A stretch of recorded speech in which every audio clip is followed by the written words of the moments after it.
सभी महानुभावों का स्वागत है, अभिनंदन है। जैसा कि हमने मीडिया के द्वारा, आपके द्वारा और जो भी हमने पंपलेट छपाए उनके द्वारा अवगत करा दिया है कि गौशाला के अंतर्गत हमें सेकंड चरण में काम करने जा रहे हैं। जो भी प्रथम चरण में हमारे फॉर्म्स आए उनकी सूचना भी हमने अवगत करवा दी है। तो उसके लिए शुद्ध रूप से, वास्तव में ये शुद्धिकरण नहीं है, ये विशुद्धिकरण है। हम मानते ही नहीं कि अशुद्ध है, हम मानते हैं कि सारे फार्म शुद्ध है, लेकिन फिर भी हम विशुद्धिकरण चाहते हैं। इसके लिए हमारे प्रबंध समिति ने एक इस प्रकार की टीम का गठन किया है, जिसमें श्री राम स्वरूप जी जांगीर फतेहपुर निवासी हैं, जो रिटायर्ड डीडी हैं शिक्षा विभाग से, और इनके साथ टीम में है रामचंद्र जी एडवोकेट है फतेहपुर। ये दोनों हमारे उस कमेटी के प्रधान कहिए, असिस्टेंट कहिए या सर्वे सर्वा कहिए। इनके द्वारा सारे फॉर्मों की सारी जो भी क्रियान्विति हुई है उनकी जांच की जाएगी निष्पक्ष रूप से। हमारा एक ही उद्देश्य है, हमारा किसी को न हम पूर्वाग्रह से ग्रसित है, न किसी प्रकार की हमें इस प्रकार की शिकायत है। हम यही चाहते हैं कि वो एक संस्था है, सार्वजनिक संस्था है, निजी है नहीं, कि उसमें जो भी हमारा कार्य है वो पूर्णतः पारदर्शिता के साथ किया जाए। इसी के साथ मैं पुनः आप सबका अभिनंदन करता हूं, स्वागत करता हूं। चलिए, आपका बहुत बहुत धन्यवाद। ये प्रथम चरण में आपको 1600 कुछ फॉर्म प्राप्त हुए। ऐसी क्या परिस्थिति आई, स्पष्ट करिए आप, जिनकी वजह से हमें जांच कमेटी बिठानी पड़ी, और जो फॉर्म आए हैं उनकी जांच की क्या आवश्यकता महसूस हुई, वो स्पष्ट कीजिए। इसमें देखो, हमने ये नोट किया, वैसे सार्वजनिक रूप से, व्यक्ति से रूप से और लिखित के रूप में भी, कि एक कार्यकारिणी की एक ड्यूटी बनती है कि जो भी शुद्धिकरण के फॉर्म या जो भी हमने अद्यतन किया है, अपडेशन के लिए मांगे थे, वो फॉर्म आए थे, लेकिन संयोगवश कहिए या दुर्भावना से कहिए कि दूसरी टीम एक बराबर में खड़ी होकर और सब जगह जाकर वो व्यक्ति है या नहीं है, हम ये चाहते हैं। साइन होकर आए हैं तो जो भी फॉर्म आए हैं हम ये चाहते हैं उसका अवलोकन किया जाए, व्यक्ति से के पास जाया जाए और उसका निश्चित रूप से कन्फर्म किया जाए कि वास्तव में उसी व्यक्ति के साइन है। क्योंकि एक इकाई के द्वारा, एक व्यक्ति के द्वारा इकट्ठा करके 540 फॉर्म लाना, ये संदेह के घेरे में आता है। और इसी के लिए हम, क्योंकि शुद्धिकरण करने जा रहे हैं, अपडेशन करने जा रहे हैं, जो 30-40 साल के बाद में हमारा पहला कदम है प्रबंध समिति का, तो उसके लिए ये मानवीय दृष्टिकोण, या यूं कहिए कि स्वतः प्रश्न उठता है, स्वतः शंका गर्भित होती है कि इसके बारे में निश्चित रूप से जांच की जाए। इसीलिए हमने इस कमेटी का गठन किया है। गौशाला के सदस्यों की प्रबुद्ध नागरिकों के साथ पहले मीटिंग हुई थी, तो जिसमें एक बात निकल कर आई थी, माननीय गोपीचंद जी व्यास भी ये सवाल उठाया था, लिखित में भी इन्होंने उठाया है। जांच, आप संयोजक है माननीय, और आप जांच कमेटी के सदस्य, आपके ध्यान में मैं लाना चाहता हूँ, एज ए पत्रकार बोल रहा हूँ मैं, कि ऐसा ध्यान में लाया गया है कि एक व्यक्ति आ गया कार्यालय में, वो किसी भी तरह से एनी हाउ वो 50 फॉर्म उसने कलेक्ट कर लिए, चाहे अगले सदस्य की सद्भावना से हो, सही तरीके से हो, लेकिन तरीका गलत है। एक ही व्यक्ति 50 फॉर्म या अधिक, इससे भी अधिक फॉर्म ले आता है, आईडी भी जैसे तैसे ले आता है, फोटो ले आता है, और खुद अपनी हैंडराइटिंग से सारी उसकी पूर्ति करते हैं। और यहां तक की जानकारी मिली है कि जो 50 फॉर्म है उन पर सिग्नेचर भी उसी ने की है। तो निश्चित रूप से अगर ऐसी बात हुई है तो ये जांच का विषय है। क्या ये जांच में जो मैं बता रहा हूं ये मुख्य कारण है? बिल्कुल मुख्य वजह यही है कि हमें, क्योंकि मैं भी रामगढ़ का निवासी हूँ, कार्यकारिणी के लगभग व्यक्ति रामगढ़ के निवासी हैं, उन्होंने व्यक्ति से जानकारी, मेरे को पता रहता है कि वो मेरा निवासी है, मेरा दोस्त है, वो कहाँ रहता है। इस प्रकार के भी आवेदन आए हैं जो यहाँ नहीं है, he is not belonging at present here, so we have already got the form of that person after sign to that man. Sign होकर जो आए हैं, हम उसके बाद में भी हमें पता चला है कि वो व्यक्ति यहाँ है नहीं, इसलिए जरूरी है। जो बात सामने आई है उसको ध्यान में रखते हुए जांच जरूरी है। अब चलिए जांच ये कर लेंगे, प्रथम चरण आपका 30 अप्रैल तक पूर्ण हुआ, जिसमें 1600 कितने फॉर्म आए हैं? 1660। हाँ हाँ हाँ 1607 फॉर्म आए हैं। और चूंकि गौशाला के सदस्य हैं 2488, जिनमें से मृत्यु हो गई है, वो एक अलग चीज है, लेकिन एनरोल्ड जो जिनको हम सदस्य कहें वो 2488 है, यानी कुछ बाकी रह गए। तो आपका ये दूसरा चरण, जो हमें जो अभी तक जो जानकारी दी गई है, जो जनता को जो दी गई है, और हमें जो जिम्मेदारी की, प्रेस को जो जिम्मेदारी दी है कि आप जनता को जानकारी लाइए, तो द्वितीय चरण जो वंचित रह गए, जांच होगी, वो भी द्वितीय चरण में शामिल है। लेकिन उससे हटकर जो सदस्य अपना सत्यापन नहीं करवा पाए, उनको ये मौका दिया जा रहा है। इस दूसरे चरण में पहले वाले की तरह नहीं है, कुछ विशेष प्रक्रिया होगी, और इसका जो प्रक्रिया के साथ साथ कुछ शक्ति भी होगी। तो आप हमें और जो हमारे माध्यम से जो जनता देख रही है, सदस्य भी देख रहे हैं, आम जनता भी देख रही है, और हमारे जांच कमेटी के भी सदस्य हैं, वो क्योंकि उनको जांच की जरूरत पड़ी है, तो अब कम से कम द्वितीय चरण में जो हो, तो आपकी क्या प्रक्रिया रहेगी जिससे ये जो डिस्क्रिपेंसी, जो अनियमितता हुई है, द्वितीय क्रॉस एग्जामिनेशन की, क्रॉस चेकिंग की हमें आवश्यकता पड़ी है, ये बाकी फार्मों में नहीं हो, वो प्रक्रिया आप स्पष्ट करें जनता के सामने। और इसमें वैसा 3 फार्म तो अपने आप विड्रॉ भी हो गए। किसी भी व्यक्ति ने बड़े फार्म जमा करा दिया था तो उन्होंने 3 फार्म विड्रॉ किए हैं, ये शुरुआत हो चुकी है। अपन ने टाइम दिया था 10 दिन का, 15 से 25 तक 3 फार्म विड्रॉ हो चुके हैं। अब आगे की प्रक्रिया यही है कि जैसे आज तारीख 15 से 25 तक जिन व्यक्तियों ने किसी भी कारण से कोई गलत फार्म जमा करा दिया है, उनसे निवेदन यही है कि आप खुद उस फार्म को विड्रॉ कर लें। वो तो बात रहेगी घर में, किसी को पता नहीं चलेगा। और 25 के बाद जब इनके पास, जांच कमेटी के पास फार्म आ जाएगा, फिर निर्णय इनका ही अंतिम होगा, उसमें हम कुछ नहीं कर सकते। रही बात है ये जो आप पूछ रहे हैं, जो बचे हुए हैं उनकी क्या प्रक्रिया रहेगी? बच्चे हुए तो बता रहा हूँ। हाँ, बचे हुए हैं, बच्चे हुए जो रामगढ़ में बचे हुए हैं, हाँ, जिन्होंने फार्म पिछले चरण में जमा नहीं कराए, उनको ये जो पंपलेट है उनके घर पहुंचाया जाएगा, इसकी प्राप्ति दी जाएगी। कल को ये न कहे कि हमें तो क्योंकि पिछली बार कुछ गलतियों का इन लोगों ने बहुत फायदा उठाया। ये फर्जीवाड़ा इसीलिए हो गया कि एक तो फार्म पे नंबरिंग नहीं थी, ये हमारी भूल हो गई थी, ये भूल मानो, उसका नाजायज फायदा उठाया गया, करा फोटोकॉपी, और बहुत फर्जीवाड़ा किया गया। वो जांच कमेटी हो, ये करेंगे जांच।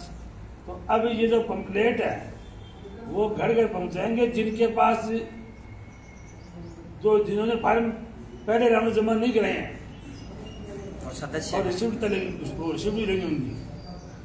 रही बात बाहर की, तो उनके लिए ऑप्शन दिया बनने की, पहले आप बुकिंग कराओ, नंबर दे रखे हेल्पलाइन के, फिर वहां जाकर बम्बई, कलकत्ता और रामगढ़, यहाँ जाकर गौशाला के जो प्रतिनिधि है, 2 प्रतिनिधि वो बम्बई जाएंगे, 2 जाएंगे कलकत्ता।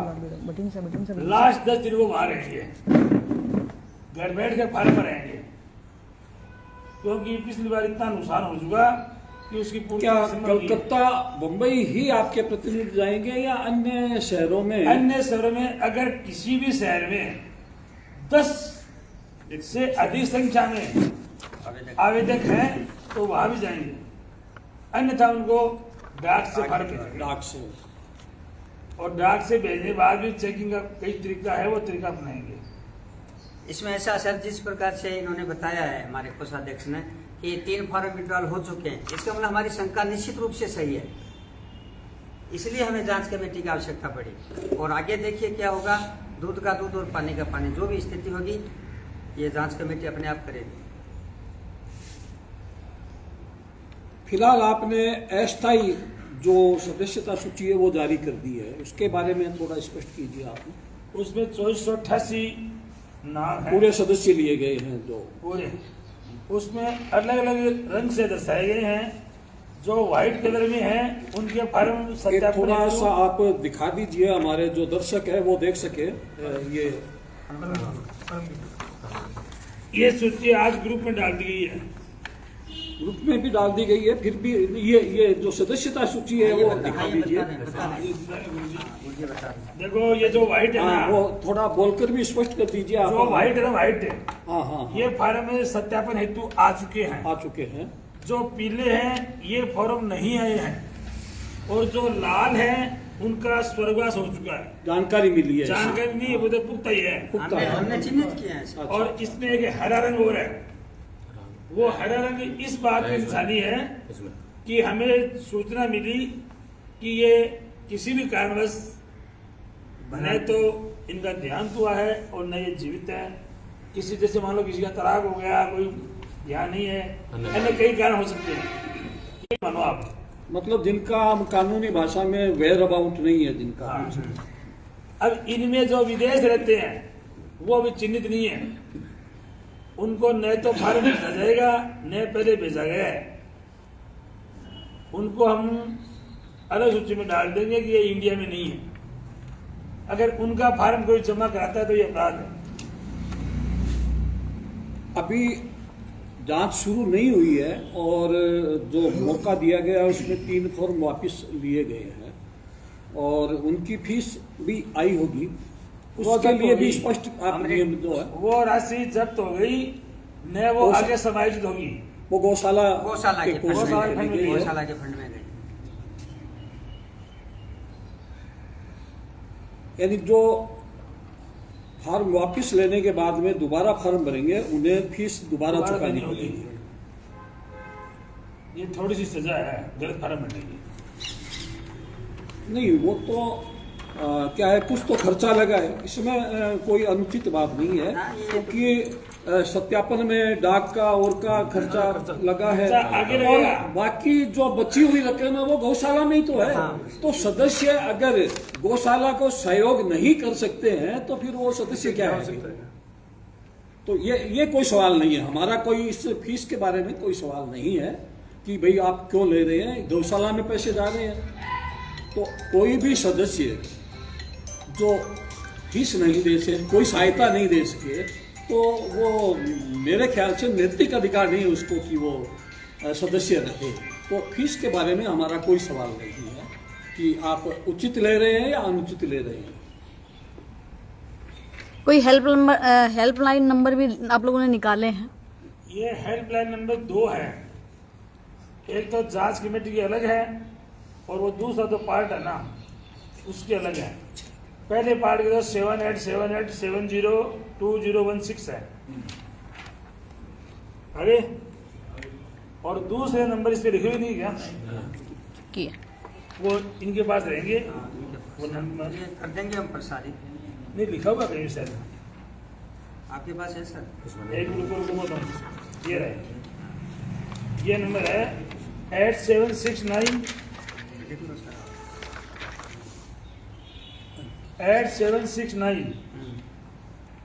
619073। सत्यापन का क्या प्रोसेस रहेगा? 70। हैं?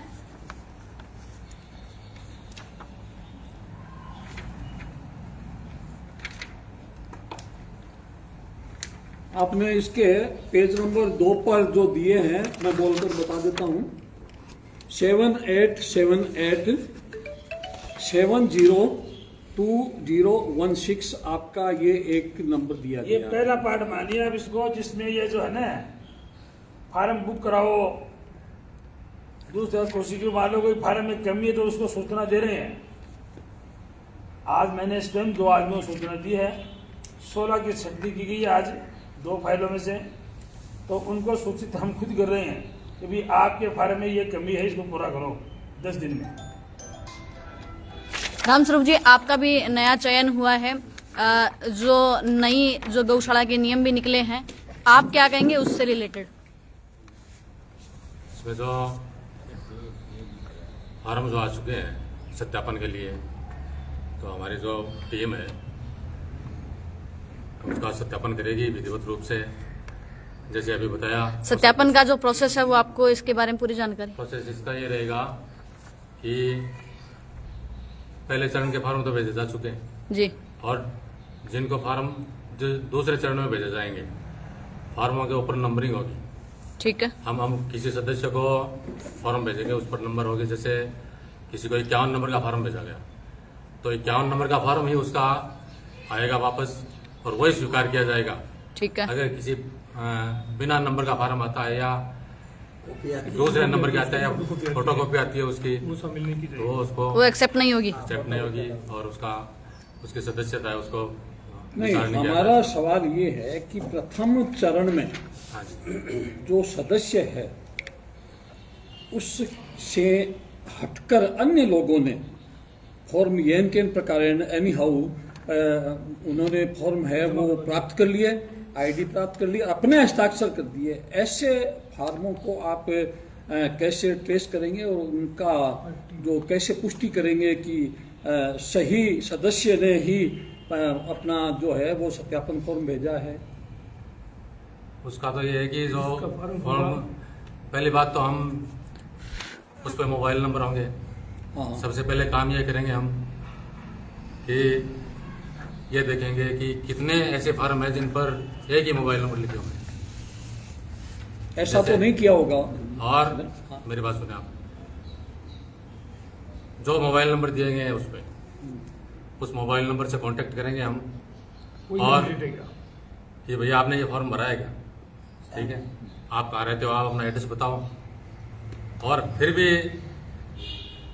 फॉर्म पे दूसरे साइन है, उसके आईडी पे दूसरे साइन है, उनका मिलान करेंगे। अगर उसमें हमें शंका प्रकट होती है तो हम हमारी जो टीम का जो मेंबर रहेगा सदस्य के, उसका वेरिफिकेशन के लिए जो हमारे पास रहेगी टीम, उसको घर भेजेंगे और उसका फोटो मिलवाएंगे, सिग्नेचर भी टीम के सामने उसकी करवाएंगे। ऐसे फार्मों में एक जानकारी और आई है कि एक ही व्यक्ति, क्योंकि ऑनलाइन पेमेंट भी किया गया और नगद पेमेंट भी किया गया है, तो एक ही व्यक्ति के द्वारा, एक खाते के द्वारा कई पेमेंट किए गए हैं। जैसे मेरा पेमेंट आपने कर दिया, वो पेमेंट बोनाफाइड भी हो सकता है, मेलाफाइड भी हो सकता है। मुझे नहीं करना आता, ऐसी स्थिति में भी हो सकता है, उसको हम बोनाफाइड कहेंगे। तो इन दोनों स्थितियों में पेमेंट, एक व्यक्ति ने 20 पेमेंट कर दिए, बात तो गलत है। वो कारण मतलब जांच का विषय तो हो ही गया ना वो, कि क्यों किया। क्या ऐसे 20 व्यक्ति है जिनको पेमेंट करना नहीं आता? तो इसमें आपका क्या मापदंड रहेगा? उसके भी हम वो देखेंगे कि किस विधि से एक ही व्यक्ति ने पेमेंट किया है, क्यों किया है और क्यों किया है, हम उनका हम वो करेंगे। उसमें निश्चित ही वो प्रथम दृष्टया वो संदेह हाँ, उसमें प्रथम आएंगे, दृष्टिया संदेह में आता है वो। सस्पेंस में आएंगे। उनका है वो निस्तारण किया जाएगा। अच्छा, इस बीच जो ये आपने सत्यापन का जो नया रूल निकाला है, ये अभी जो जांच का विषय आप लोगों ने सभी विवरण पूरा समझाया है, क्या इससे पहले जब सत्यापन नहीं हुए तो क्या इसमें कोई मतलब जो है नहीं है उनकी कोई संख्या निकली? वो आपको 15 दिन बाद पूरा मालूम पड़ जाएगा। अच्छा, इस गौशाला में लास्ट चुनाव बोल के प्रोक्सी से 2015 में हुए थे। बाकी इस तरीका एकदम अवैध रूप से 2008 में कब्जा किया गया, 11 में ऐसे ही धांधली करके कमेटी बना दी गई और 15 में प्रोक्सी से चुनाव हुआ और उसमें मुझे भी शामिल किया गया था। मैं भी पाप का भागी हूँ और उसके लिए रामड़ी जनता अगर मुझे कोई सजा देवे तो मैं बोलने को तैयार भी हूँ। किसी आदमी मेरे से पाप करवा दिया, 10 में से 10 पैसा मेरे पास आता है। और मैं तो कहता हूँ राम का कोई बंदा खड़ा होके उस चुनाव को चैलेंज करे और हमें सजा दिलवाई। उस चुनाव में 86% पोलिंग हुई थी, 1165 मत थे उसमें सदस्यों के और उसमें से 991 वोट डाल दिए गए। मैं दावे से कह रहा हूँ 20 से 25% वोट उसमें फर्जी हैं। मैं आपको पूरा आंकड़ा बता दूंगा 15 दिन बाद में, क्योंकि ये जो लिस्ट है ना, इसमें शुरू के 1011 आदमी बचे उसमें से। मतलब कलकत्ता में 300 मत थे, मात्र 74 फार्म आए हैं। बम्बई में 600 थे, उसमें से 260 आए हैं। 100% फर्जीवाड़ा था उस चुनाव में, लेकिन उस दिन में बिल्कुल अनभिज्ञ था। नहीं, कई लोगों का कमेंट के द्वारा ये कहा गया है कि जो सत्यापन हो रहा है वो गलत हो रहा है, कैसे गलत हो रहा है? वो उनका मानना है। नहीं, कारण तो उनको नहीं, मैं इसका जवाब मैं आपसे पूछता हूं कि जो फर्जी वोट पड़ रहे हैं, मरे हुए व्यक्तियों के भी वोट पड़ रहे हैं, क्या वो उचित है क्या? इस बात की सच्चाई को पता लगाना। फर्जी तरीके से आप चुनाव कराओगे, वहां काबिज होने की चेष्टा करोगे, तो फिर क्यों गाया करते हो? क्या मतलब फिर गायेगा? पब्लिक सेवा करो ताकि वहां पढ़ा कर धन, बहुत धन पड़ा वहां पे। अरे पति राम बड़ी है। मैं सर आपको एक अवगत कराऊं, हमारा कतई ये ध्येय नहीं है कि हम काबिज हों या हम चुनाव लड़ें या हम गौशाला के सहभागी बने। हमारा एक ही उद्देश्य है सेवा करना, और हमारा अभी एक ही उद्देश्य है कि जो भी धांधली हुई है या जो भी हम आशंका व्यक्त कर रहे हैं उसका निरस्तीकरण करना, उसका सत्यापन करना, उसका अपडेशन करना। देखिए, ये जो अभी कमेंट्स के द्वारा जो आए हैं, ये ऑनलाइन कमेंट्स के द्वारा आए हैं। कल मैंने एक लेख जारी किया है मैंने, जिसमें स्पष्ट किया है, मैं एक बात जो मेरा आया ना, एक साथ एक ही खाते से पेमेंट हुए हैं, इस परिप्रेक्ष्य में मैं एक जानकारी आपके सामने लाना चाहता हूँ। मैं भी गौशाला का सदस्य हूँ, और फिलहाल मैं एज जो ये सारे जितने पत्रकार बैठे हैं उनमें सब मैं वरिष्ठ हूँ, और पुराने चुनावों के बारे में मुझे अच्छी तरह से जानकारी है। एक गौशाला में एक ऐसा दौर चला था, टाइम पीरियड, जिसमें कुछ चुने व्यक्तियों ने, जिनका कोई स्वार्थ हो सकता है या कुछ भी उद्देश्य हो सकता है, उन्होंने 100 व्यक्तियों के एक मुश्त पैसे दे दिए कि इनको सदस्य बना लीजिए। 200 के मतलब मैं उदाहरण दे रहा हूं उनको, इनकी बात समझा रहा हूं मैं, मेरी बात है। एक साथ उन्होंने पैसे दे दिए। यानी ऐसे भी सदस्य हैं जिन्होंने सदस्यता शुल्क भी नहीं दिया, वो उस व्यक्ति के, मैं नाम नहीं पर्टिकुलर, ऐसे व्यक्तियों से प्राप्त राशि से वो सदस्य बने। उनकी पूर्ति हुई या पूरा डॉक्यूमेंट आया, वो तो ये गौशाला बता सकते हैं, क्योंकि मैं गौशाला का मात्र सदस्य हूँ। उसमें सर एक ऐसी बात है, उन सदस्यों को ही पता नहीं मैं सदस्य हूँ। चलिए, ये बहुत भी आपने रहस्य बताया। तो अब इसका क्या होता है, गौशाला की चुनाव की प्रक्रिया में जो व्यक्ति पर्सनली अपने जो जनरल इलेक्शंस होते हैं ना, उनमें प्रक्रिया अलग होती है। जैसे कर्मचारियों के लिए डाक की सुविधा रहती है, यहाँ एक ऐसी व्यवस्था बनाई गई है कि जो व्यक्ति, जो सदस्य जिसको वोट का अधिकार है, वो चुनाव के समय व्यक्ति से यहाँ उपस्थित नहीं, पर्सनली उपस्थित नहीं हो पाए, वो अधिकृत, जिसका नाम प्रॉक्सी है, प्रॉक्सी के द्वारा किसी अन्य सदस्य को अधिकृत कर सकता है कि भाई आप मेरा वोट फलां को डाल दीजिए। अब ये जो प्रॉक्सी है, ये प्रॉक्सी भेजी जाती है डाक से, बाई पोस्ट या बाई कोरियर। जिन व्यक्तियों ने पैसे दिए थे, सदस्य बनाने के लिए पैसे दिए थे, या उनके उत्तराधिकारी, वो या उनके उत्तराधिकारी क्या करते हैं कि पोस्ट ऑफिस से संपर्क करते हैं, या कोरियर कंपनी से संपर्क करते हैं, या अपने सदस्यों से ही वो किसी तरह से थोक में ही, लमसम में ही वो 100 प्रॉक्सी प्राप्त कर लेते हैं। जिस तरह इसमें जो फर्जी साइन करके दे दिए ना, वो 100 प्रॉक्सी उन्होंने प्राप्त कर ली, और प्रॉक्सी यहाँ प्राप्त करके उन्होंने वोट डाल दिए। एक चुनाव मैंने बार बार सवाल किया है, गोपीचंद जी ने भी सवाल किया है कि पिछले चुनावों में ये स्वीकार कर रहे हैं, गौशाला के सदस्य स्वीकार कर रहे हैं कि पिछले चुनावों में जो व्यक्ति दिवंगत हो चुके हैं उनके भी वोट डाले गए। वो इस प्रक्रिया जो मैंने बताई है ना, जो मिसयूज किया गया इस प्रक्रिया का, क्योंकि सन 1958 में इसका रजिस्ट्रेशन हुआ था, उस समय विधान लिखा गया था, उस समय सदस्य कम थे। ऐसा भी प्रावधान है कि हाथ खड़े करके आप अध्यक्ष चुन लो। समय बदलता गया, समय बदला तो इसमें चुनाव की प्रक्रिया, तो इस प्रॉक्सी का दुरुपयोग होने लग गया। और मैं आप जांच करेंगे सेम वही जो प्रोक्सी में जो प्रक्रिया अपनाई जाती है ना, एक साथ प्रोक्सी और कलेक्ट कर लीजिए, वही सत्यापन में अपनाई गई है लगभग। तो ये बात इसलिए आपके ध्यान में लानी जरूरी है क्योंकि आप इस बात को ध्यान में रखते हुए जांच करें। फिलहाल तो आप जांच करेंगे, अपने स्तर पर करेंगे, अपने हिसाब से करेंगे, लेकिन जो हमें शंकाएं मिली हैं लोगों से, हालांकि जैसे कमेंट्स में तो ये भी मिली है कि सत्यापन गलत है, कमेंट्स में ये भी मुझे भी कई जानकारी मिली है। एक मेरे सदस्य ने, मेरे एक व्यक्ति ने, बहुत जिम्मेदार व्यक्ति है यहाँ का, नाम नहीं बताना चाहता हूं मैं, उसने कमेंट किया है कि ये सत्यापन नहीं सर्वनाश है। यानी 200 रुपये में जिस व्यक्ति का सर्वनाश हो गया, जिस व्यक्ति का 200 रुपये में सर्वनाश हो गया, वो क्या सदस्य बनेगा? गाय 200 रुपये नहीं दे सकता, गाय को चारा नहीं दे सकता, 5 मिनट का समय नहीं दे सकता, गाय को एक गुड़ का टुकड़ा नहीं दे सकता, वो क्या सदस्य बनेगा? तो आप सदस्यों से अगर वेरीफाई करें, सदस्यता का मतलब ये नहीं होता है कि वो एक वोट डाल दे साल में एक बार, उसका गौशाला की क्रियाकलापों में रुचि है या नहीं है।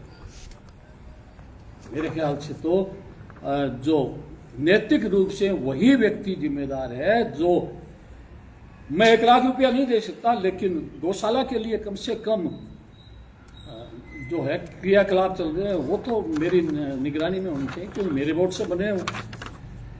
तो सदस्य रामस्वरूप जी, पार्ट टू में जो जानकारी दे रखी है कि संक्षिप्त रूप में जानकारी, आप थोड़ी सी एक बार संक्षिप्त में थोड़ी सी डिटेल बता दीजिए कि पहला नंबर है गलत फॉर्म को वापस लेने की अवधि, थोड़ी सी डिटेल पूरी। 15 मई से 25 मई तक। ठीक है। दूसरा पॉइंट, तो गलत फॉर्म का मतलब इसमें यही है कि अगर कोई रामलाल नाम का व्यक्ति है, उसने श्यामलाल का फॉर्म भर दिया है रामलाल ने, तो वो वापस ले सकता है। ठीक है, मैंने 4 फॉर्म जमा करा दिए, इसमें 3 गलत थे या 2 गलत थे, मुझे वापस दे दो। इसकी अवधि 15 से 25 10 दिन की अवधि। मई तक। एक सवाल उठता है कि रामलाल का फॉर्म अगर श्यामलाल ने जमा करवाया तो श्यामलाल उसको वापस लेगा या रामलाल लेगा? अब इसके लिए बात ये भाई साहब कि मुकेश कुमार रिणुआ, मैं आपको नाम बता देता हूँ। चलिए नाम बता दीजिए, आप आपके ध्यान में है। हम 540 फॉर्म जमा कराए हैं अकेले व्यक्ति ने। अब वो कहाँ से लाया, किससे लाया, ये तो है जांच का विषय। सही लाया। अब जो आप 2 की करें ना, रामलाल श्यामलाल की, मैं ये कह रहा हूँ 540 फॉर्म की किसको पूछे हैं? इसमें ये है, जैसे एक व्यक्ति 540, जैसे सोनी जी बता रहे हैं, और एक मुश्त पेमेंट हुआ है और 540 फॉर्म लेके आया, तो हो सकता है वो सही हो फॉर्म। सही है। आप फॉर्म जमा कराने जा रहे हो, मैंने दे दिया, ये मेरा फॉर्म है, वहाँ लेके आना फॉर्म सही है। मेरी फोटो लगी है, मैंने फॉर्म भर दिया है, मुझे आज काम है, मैं नहीं जाऊँगा गौशाला, आप मेरा भी जमा करेंगे, वो तो एक बात है। और इन्होंने मेरा फॉर्म भर के ही दे दिया। फोटो का मामला आजकल ऐसे है कि मोबाइल से फोटो खींच के उसका प्रिंट भी निकालो, हाँ जी, फोटो चिपका दो उसमें, तो फोटो चिपका दो और आधार कार्ड भी मिल जाता है। तो ये गंभीर विषय है, तो इनकी सूक्ष्मता से हम समिति जांच करेगी और हमारा उद्देश्य है जितना काम हमें सौंपा गया है, चुनाव वगैरह आगे क्या हुआ पीछे क्या हुआ गौशाला में, वो तो देखो हमारा विषय है नहीं। ठीक, हमारा विषय ये सत्यापन का काम है। तीसरा पॉइंट है शेष रहे सदस्यों को फॉर्म जमा करवाने का समय। हाँ, शेष रहे सदस्यों का फॉर्म 26 मई से 15 जून तक, 26 मई से 20 दिन का समय। 20 दिन का समय है। ये शेष रहे सदस्यों का फॉर्म जमा का 26 से 15 जून टाइमली, ये जो आप लोगों ने दिया है नया 9 से, हाँ ये ऑफिस का टाइम है। ठीक है। कार्यालय का समय। चौथा है फॉर्म जमा करवाने की अंतिम तिथि 15 जून अंतिम तिथि है। 15 जून। सदस्यता शुल्क भी लगेगा इसमें। 200 रुपए निर्धारित ठीक है। गौशाला की कार्यकारिणी के निर्धारित किए हुए हैं। पुराने फार्म को प्रथम चरण में उपयोग में लिए गए थे, वो जमा नहीं होंगे। इस द्वितीय चरण में जो भी पुराने फार्म किसी के पास पड़े हैं वो फार्म काम नहीं आएंगे। ठीक है। गौशाला ने नया फार्म छपवा दिया है, उस पर नंबरिंग है, गौशाला की मोहर है और पदाधिकारी के जो गौशाला से फॉर्म लिया जाएगा नए वो सिरे से ही फीस देकर वो ही मान्य मान्य होगा। इसमें एक लाइन शायद आप भूल गए हैं, इसमें एक लाइन और है कि 15 से 25 हाँ तारीख तक 10 दिन का समय है। हाँ इसमें चाहे वो रामगढ़ के हो चाहे बाहर के हो, जिनको अब फार्म सत्यापन के लिए देना है वो पहले यहाँ बुक कराएं। कराएगा। इसलिए नए अगर सिरे बुक से। नहीं कराएंगे तो हम किसके पास जाएं फार्म भरने के लिए? पहले फार्म भेज दिए, 600 डाक हमने भेजी थी उस टाइम पर, 117 डाक पछे ही सबको सूचना दे दी। मैंने खुद 60 आदमी से बात की, 60 व्यक्ति से मैंने खुद बात की है।